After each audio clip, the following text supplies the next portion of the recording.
Outside the window, a pure white snow scene greets the eye. The winter mornings in Alaska always begin with silence. I'm Jessica Miller.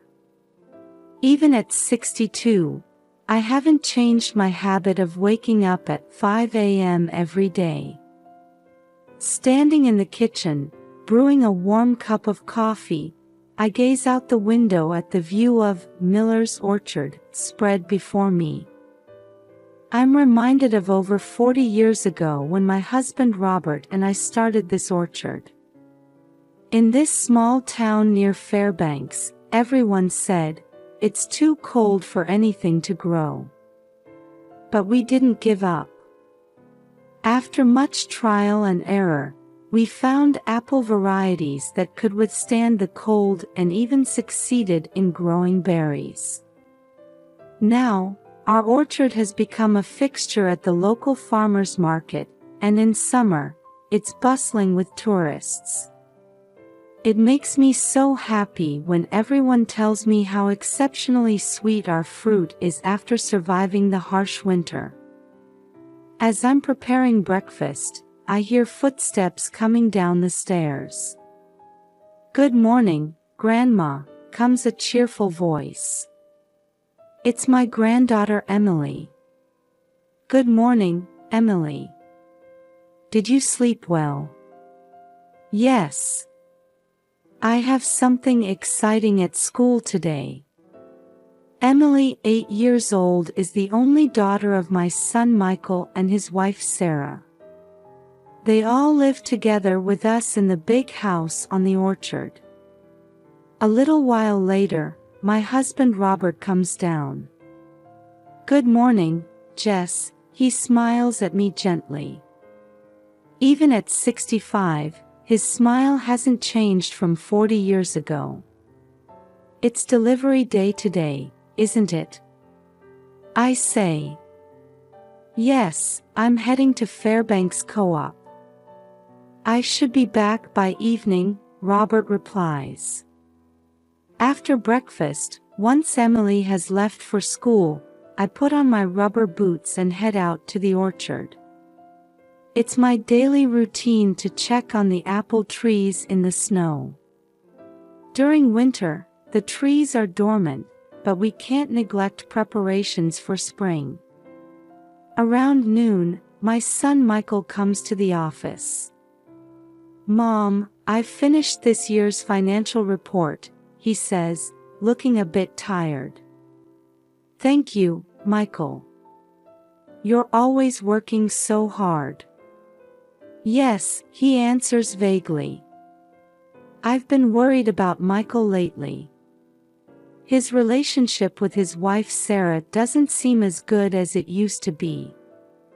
In the afternoon, I attend a gathering of the gardening club at the local community center. "Jessica, you'll teach us how to make apple jam again this year, won't you?" my longtime friend Mary asks me. "Of course. Let's all have fun making it together," I reply, feeling the importance of our community connections. In the evening, we all go to Emily's school event, a winter music concert. Seeing my 8-year-old granddaughter on stage warms my heart. However, I sense a subtle tension between Michael and Sarah sitting next to me, which worries me a little. On the way home, Robert praises Emily. "That was a wonderful performance." We all laugh together, enjoying this simple moment of happiness. But somehow, a small worry lingers in the back of my mind. Will these peaceful days continue? Several weeks have passed since that music concert, and the Alaskan winter has grown even harsher. As I drink my morning coffee and look outside, I see the snow falling heavily. The thermometer reads 10 degrees Fahrenheit. "It's particularly cold today," I mutter to myself while gazing at the orchard through the kitchen window. The snow-covered trees stand silently, as if wrapped in a white blanket.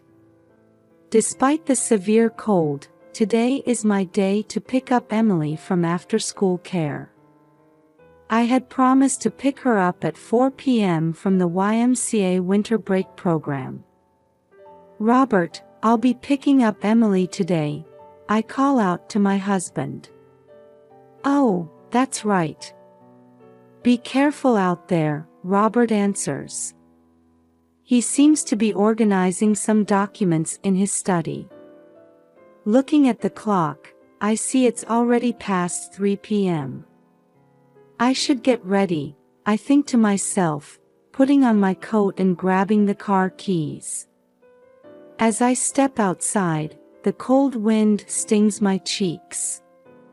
I quickly get into the car and try to start the engine. However, when I turn the key, nothing happens. That's odd. I think, trying a few more times, but there's no response. Feeling uneasy, I get out of the car and call out to Robert. "Robert, it seems the car battery might be dead." He looks a bit surprised and says, "That happens often on days this cold. It's an old car, after all." "But I need to pick up Emily," I say, feeling anxious. Robert offers, "Should I go instead?" "No, it's all right. Don't you have an appointment to get your watch repaired today?" I remind him. Robert is a collector of old pocket watches and had mentioned going to the town watchmaker today. "Oh, that's right. I completely forgot," Robert says, lightly tapping his forehead. "But if Jess's car isn't working, I'll borrow Michael's car," I suggest. "My son is working from home today." I go back inside and knock on Michael's door upstairs. "Michael, do you have a moment?" "What is it, Mom?" Michael pokes his head out. "The car battery is dead. Can I borrow your car to pick up Emily?" Michael seems to think for a moment. "Ah, I see. Sure, go ahead," he says, handing me his car keys. "Thank you. I'll be back soon," I say as I head down the stairs. When I return to the entrance, Robert is still there. "Everything okay?" he asks. "Yes, I'm going to use Michael's car," I answer. For a moment, I thought I saw Robert's expression cloud over. Was it my imagination? "I see. Be careful out there," Robert says. I get into Michael's car and start the engine. It starts up fine, and I feel relieved. I see Robert's figure in the rearview mirror as I drive off. The trip to the YMCA usually takes about 20 minutes. However, with the heavy snow and poor visibility today, I need to drive carefully. On the way, I feel like the car isn't handling as well as usual. Is it just my imagination? I wonder, but an uneasy feeling creeps into my chest. When I arrive at the YMCA, Emily is waving energetically from inside the building. I get her into the car, check her seatbelt, and we set off. "Grandma, guess what? I made a snowman today." Emily starts excitedly. "Oh, did you have fun?" I reply, but in my heart, an indescribable anxiety is growing. Robert's behavior, the condition of Michael's car, and today's unusually cold weather. I can't shake the feeling that something is off. As we head home, I take a deep breath. I hope this ominous feeling is just me being overly worried. With that wish, I slowly drive on. About 15 minutes after leaving the YMCA, we reach the road along the Yukon River. The snow is still falling heavily, and even with the wipers at full speed, it's hard to see clearly ahead. The white world spreading out on both sides is beautiful, but in our current situation, it feels a bit eerie. "Emily, are you cold?" I call out to my granddaughter in the back seat. "I'm okay, Grandma. But you know." Emily's voice sounds a bit clouded. "What is it?" "Grandma, this car feels strange." Emily's words make my heart skip a beat. The truth is, I've been feeling something off since we left. The steering wheel vibration seems stronger than usual, and the engine sound oddly irregular. "Strange how?" I ask, trying to stay as calm as possible. "There's a clunking sound. Daddy's car doesn't usually make that noise." Hearing Emily's words, my unease turns into certainty. Something is wrong. It might be dangerous to continue driving like this. Just then, I spot a small parking area ahead. It's a viewpoint for the Yukon River. Usually, it would be crowded with tourists, but on a day with such bad weather, no one is there. "Emily, we're going to take a little break," I say as I pull into the parking space. When I turn off the engine, silence envelopes the car. Outside, the snow is still falling heavily, but from inside the car, it looks like soft cotton fluff drifting down. I take a deep breath and try to clear my head. I've decided it's too dangerous to continue driving. But walking home in this snow is impossible too. "Emily, Grandma is going to call a taxi. Can you wait a little longer?" "Okay, I understand," Emily nods obediently. I take out my smartphone and call the local taxi company, Fairbanks Cab. Fortunately, they say they can pick us up in about 30 minutes. A taxi will be here soon. Until then, let's chat, shall we? I say to Emily. "Yeah. Hey Grandma, today at the YMCA." As I listen to Emily's story, various thoughts run through my mind. Why is Michael's car in this condition? Is it just a coincidence, or? 30 minutes later, I see the taxi's headlights. The driver gets out and checks the situation. "Ma'am, it's dangerous to keep going like this. You did the right thing by stopping and calling us." Hearing those words, I felt a chill run down my spine. If Emily hadn't noticed. As we get into the taxi, I look back at Michael's car.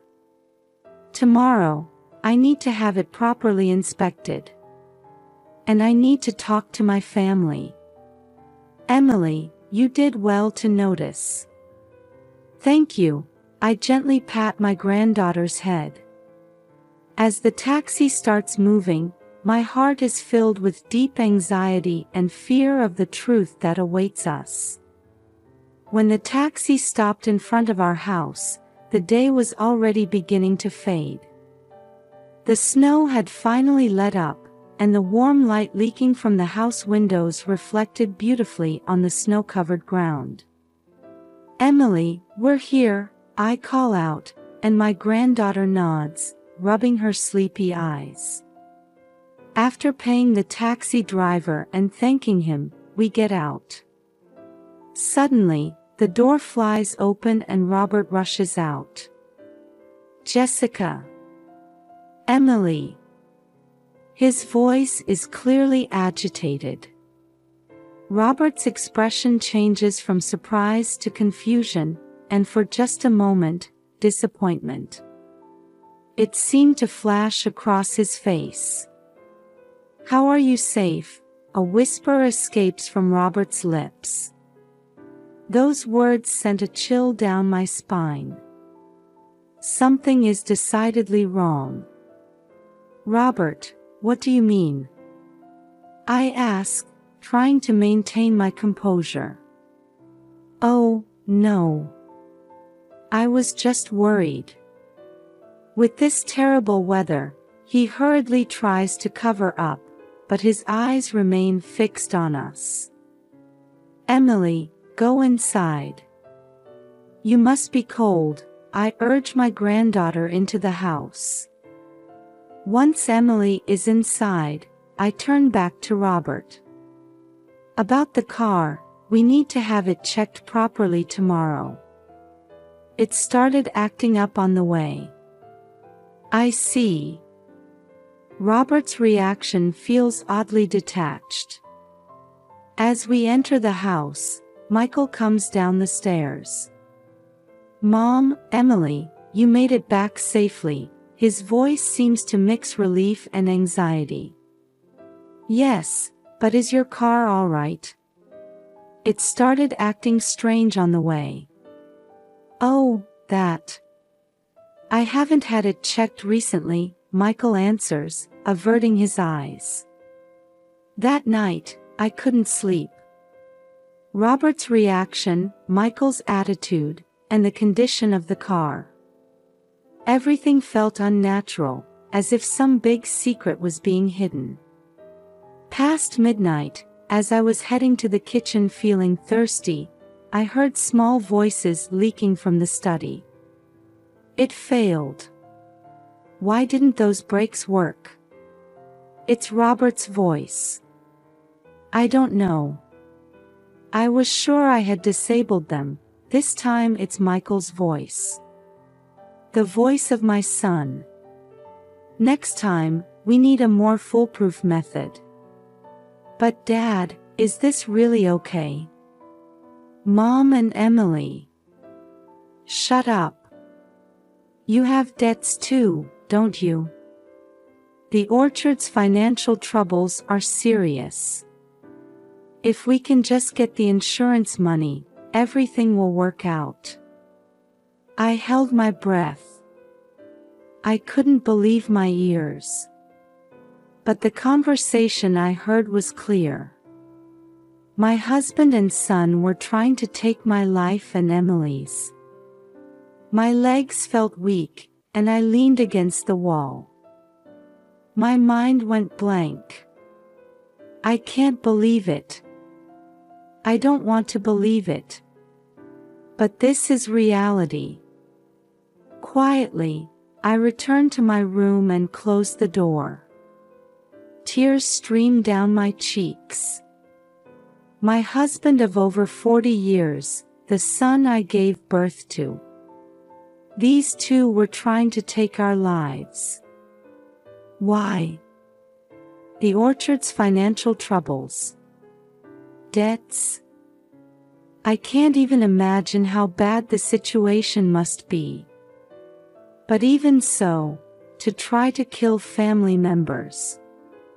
Emily's innocent 8-year-old sleeping face comes to mind. I must protect her. But how? Should I go to the police? But there's no evidence. Would I have to report my own family? As the morning sun begins to shine through the window, I finally make up my mind. First, gather evidence. And ensure Emily's safety. Love for my family and the sadness of betrayal. The fear of protecting myself and the determination to protect Emily. Conflicting emotions clash in my chest. I close my eyes and take a deep breath. The road ahead will be tough. But I must reveal the truth and do what's right. With the morning sun, I quietly get up from bed with a new resolve. From that night until the next morning, I stayed awake gathering evidence. A recording device hidden in Robert's pocket watch, the history on Michael's computer, and Sarah's unnatural behavior. Everything confirmed my worst fears. First thing in the morning, I headed to the local Fairbanks police station. As I entered the station, my hands were shaking with nervousness. "How can I help you?" the receptionist officer asked. "I think my family is trying to take my life. I have evidence." Hearing these words, the officer showed a surprised expression. Immediately, a detective who seemed to be a veteran was called, and I was guided to a separate room. "Mrs. Miller, please calm down and tell me everything from the beginning, in order." Taking a deep breath, I started to tell everything.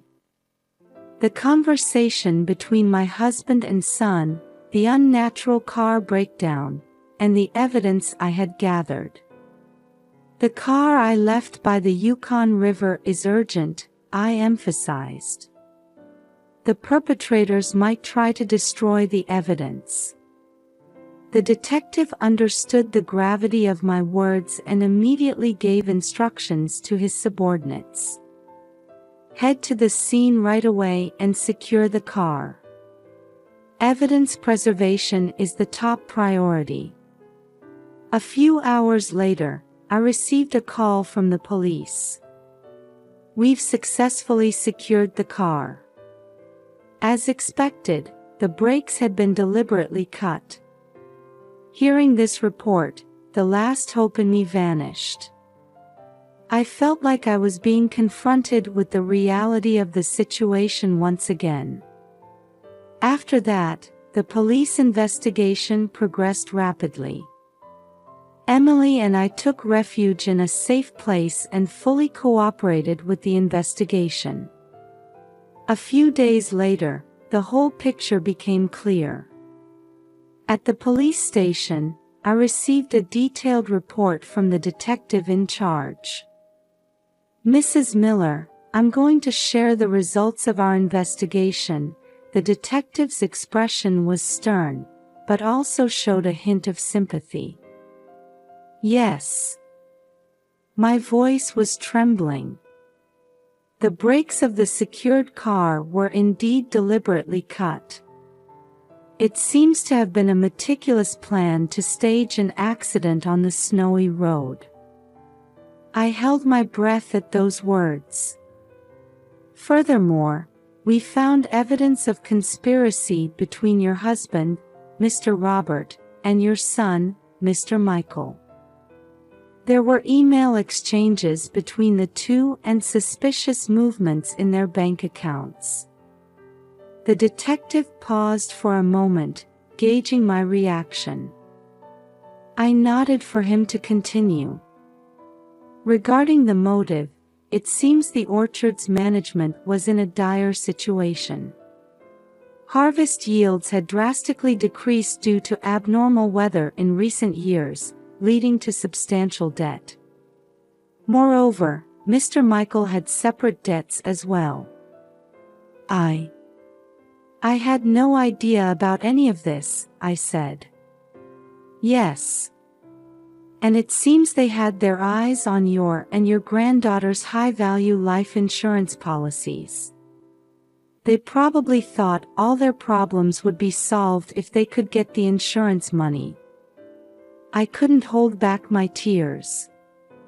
I had worked so hard for my family. Why didn't they come to me for help? And the detective hesitates a bit before continuing.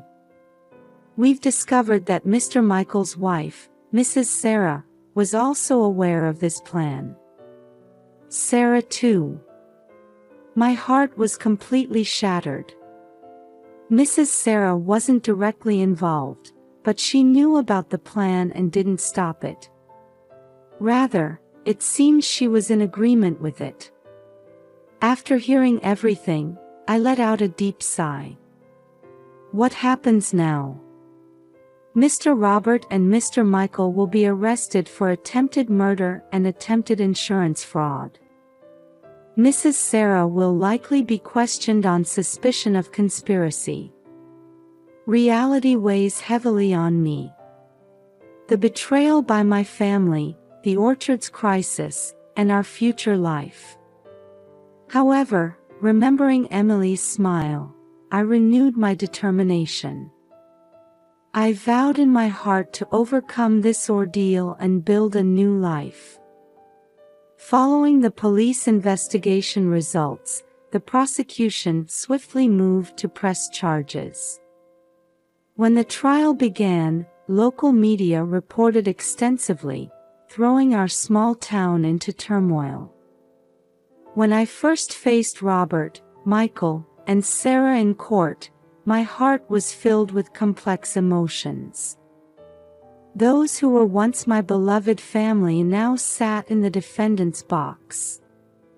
The trial lasted for several weeks, and I took the witness stand. While speaking, I kept Emily's face in my mind, mustering all my courage. On the day of the final arguments, the prosecutor demanded severe sentences. The defense pleaded for leniency, but the evidence was clear. On the day of the verdict, the judge sentenced Robert to 15 years and Michael to 10 years in prison. Sarah received a 2-year suspended sentence.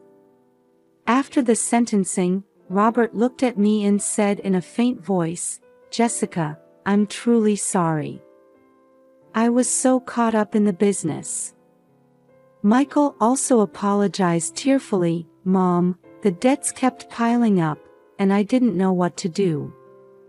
However, their words didn't reach my heart. As I was leaving the courthouse, Emily squeezed my hand and said, "Grandma, let's do our best together.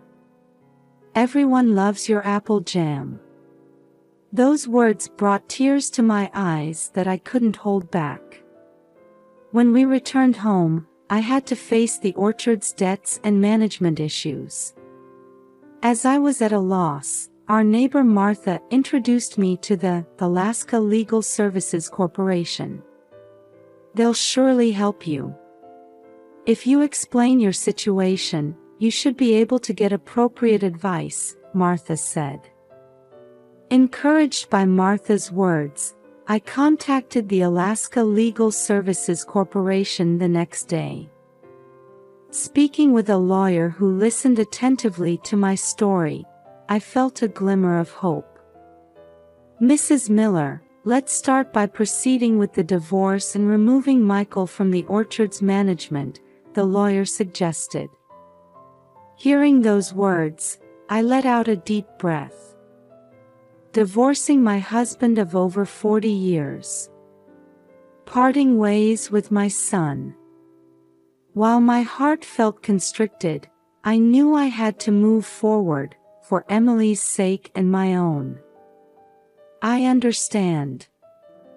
Please proceed," I answered. The following months were filled with legal procedures. However, unexpected support also came our way. The local community rallied to help rebuild the orchard. "Jessica, if there's anything we can do, just let us know," my longtime friend Mary said. She was the president of the local gardening club and gathered many volunteers. One morning, when I arrived at the orchard, more than 20 people from the community had gathered. Everyone was holding shovels and buckets, ready to help. "Everyone, thank you." I choked up with emotion. From that day on, the orchard began to transform little by little. With the help of the community, we pruned old trees and planted new saplings. An organic farming expert gave us advice on soil improvement, and students from the local university's agriculture department came to help as part of their research. Emily also eagerly helped out. "Grandma, this apple tree will surely grow big by the time I'm grown up," she said, looking at a sapling with hope-filled eyes. Legal issues were also gradually resolved. With the help of the Alaska Legal Services Corporation, we proceeded with the divorce from Robert and completely removed Michael from the orchard's management. However, many challenges still remained. Repaying debts, finding new distribution channels, and above all, securing Emily's future. But there was no turning back now. "Emily, you know what? Grandma has a new idea," I said to my granddaughter one day. "I'm thinking of starting an agritourism business at our orchard. How about apple picking and jam making experiences?" Emily's eyes lit up. "Wow, that's amazing. I want to be in charge of explaining about apples to the customers." Hearing those words, I could smile from the bottom of my heart. For this child, I can overcome any difficulty. I was sure of it. Rebuilding the orchard wasn't an easy journey. There were times when I felt like giving up. But Emily's smile and the support from the community became my emotional pillars. And slowly but surely, Miller's Orchard was reborn into a new form. 5 years have passed since then. Miller's Orchard has changed beyond recognition. Today, the Fairbanks Farmers Market is bustling as usual. "Jessica, the taste of this year's apple pie is exceptional," a regular customer calls out with a smile. Emily, now 13 years old, is enthusiastically explaining apple varieties to tourists. Her bright smile seems to heal the hearts of visitors. The other day, Michael, who was recently released on parole, visited the orchard. At first, I was hesitant, but after hearing his sincere apology and determination to rehabilitate, we've begun to walk the path of reconciliation little by little. I received a letter from Robert saying he's participating in gardening therapy in prison. He wrote that he wants to work in the orchard after his release. That decision is still difficult for me, but I don't intend to completely close the door. Life is full of unexpected turns. But surrounded by the people we love and this beautiful orchard, we are surely grasping happiness.